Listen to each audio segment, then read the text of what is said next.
Mga ka-NG, siguradong another inspiring kwento ang hatid ng Global Dominion this week sa atin sa kanilang hashtag Pwede Pala Stories. Hello mga ka-partner! Excited na kami na mas maging happy lalo ang aming linggo dahil sa good vibes na dala ng inyong hashtag Pwede Pala Story ngayong linggo. Magandang umaga, Miss A. Good morning, Miss A. At good morning din sa ating mga ka-NG at mga ka-partners natin dito sa Global Dominion. Tama ka dyan, Ayan. Sabi nga ni Miss A, inspiring at good vibes ang dala ng hashtag Pwede Pala Story natin as always. Balita ko all the way from Mindanao pa raw. Hindi lang dumarami pero patuloy itong nagbibigay ng tulong sa pag-angat sa iba't ibang negosyo kahit nasaan ka pa. Sayang wala si Rod today para mapanood ito. Nasan nga ba si Rod? Oo nga, pero actually, yan ang dahilan kung bakit wala si Rod today. Dahil kung last week ako ang nakipagkwentuhan sa ating kapartner, this week si Rod naman ang diretso mismong nakipagkwentuhan kay kapartner Angelito Navarro at tungkol sa kanyang hashtag Pwede Pala Inspiring Story. Kaya pala wala siya ngayon. Okay, panoorin natin yan. O kaya Rod, ano ba ang hashtag Pwede Pala Story natin today?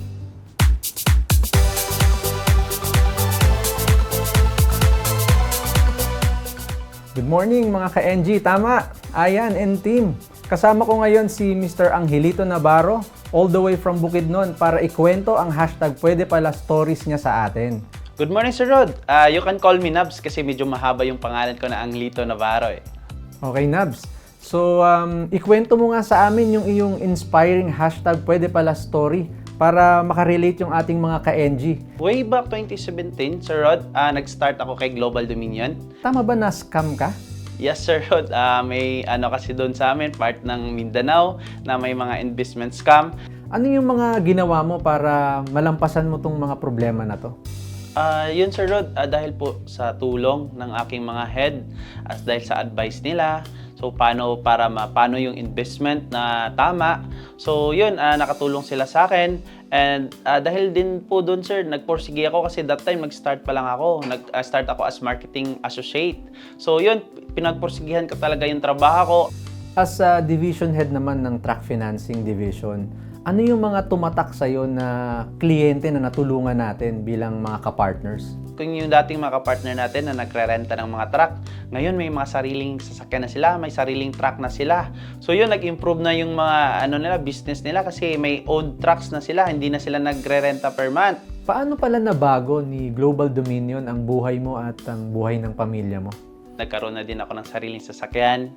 And yung bahay namin doon na dati hindi namin sariling lupa, ngayon din nahulog-hulugan ko na, malapit na ding mapasakin yung lupa. And dahil din po doon, Sir Rod, yung misis ko na dati na walang trabaho, na bigyan ko din ng maliit na negosyo doon sa harap ng school, doon sa amin lang din. And lastly, yung ko po, Sir Rod, yung nakapalaking tulong, yung small backyard piggery ko po. Nagkaroon ako ng piggery. So yun yung isa sa napundar ko dahil kay Global Dominion. Wow, napakarami mo na palang napundar. Pero curious ako, bakit sa dami nung negosyo, kahit maliliit na negosyo man yan, minintain mo pa rin yung employment mo kay Global Dominion? Sir Rod, kasi si Global Dominion, siya talaga yung first job ko. Kumbaga parang siya yung first love ko. Kaya love na love ko si Global Dominion. Kaya kahit marami na akong small sideline ngayon, si Global Dominion pa rin yung main na nasa puso ko, na siya talaga yung gustong-gusto ko talagang trabaho. Ano yung pinaka-fulfilling na part?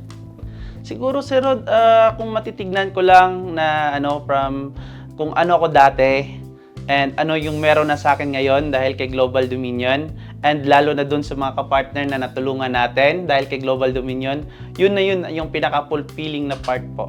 Ano pa ba yung pangarap mo para sa sarili mo at kay Global Dominion? Talaga, sir, sa ngayon, sir, since married na ako, sir, yung pinapangarap ko talaga is yung mabigyan ng magandang buhay yung pamilya ko. For the Global Dominion naman, sir, looking forward ko talaga, sir, kasi dito na talaga ako. Ito yung first job ko, ito yung first love ko, sir. Dito talaga yung gustong-gusto ko na trabaho. So, looking forward pa ako, sir, na hindi lang dito mag-stop yung position ko, mag-improve pa ako, sir. Gusto ko pang maraming matutunan dito kay Global Dominion. Siyempre, lahat ng mga natulungan natin natin na ka-partners. So yun yung talagang ginugol natin na marami pa tayong matulungan, mabago na buhay, and mag-improve ng mga Pilipino, sir.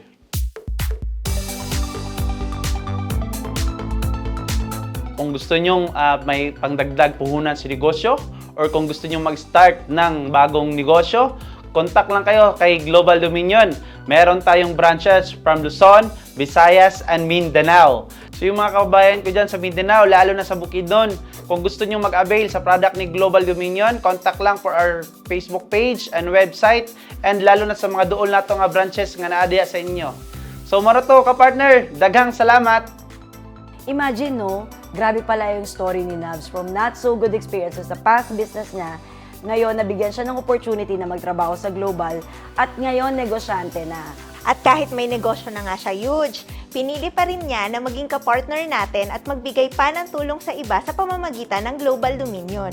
Napakahusay. At sana kayo rin mga ka-NG na inspire kayo sa kwento ni Navs, no? Yan at mas marami pang ibang inspiring stories ang ihahatid namin sa inyo weekly mula sa Global Dominion. Kung saan, #pwede pala!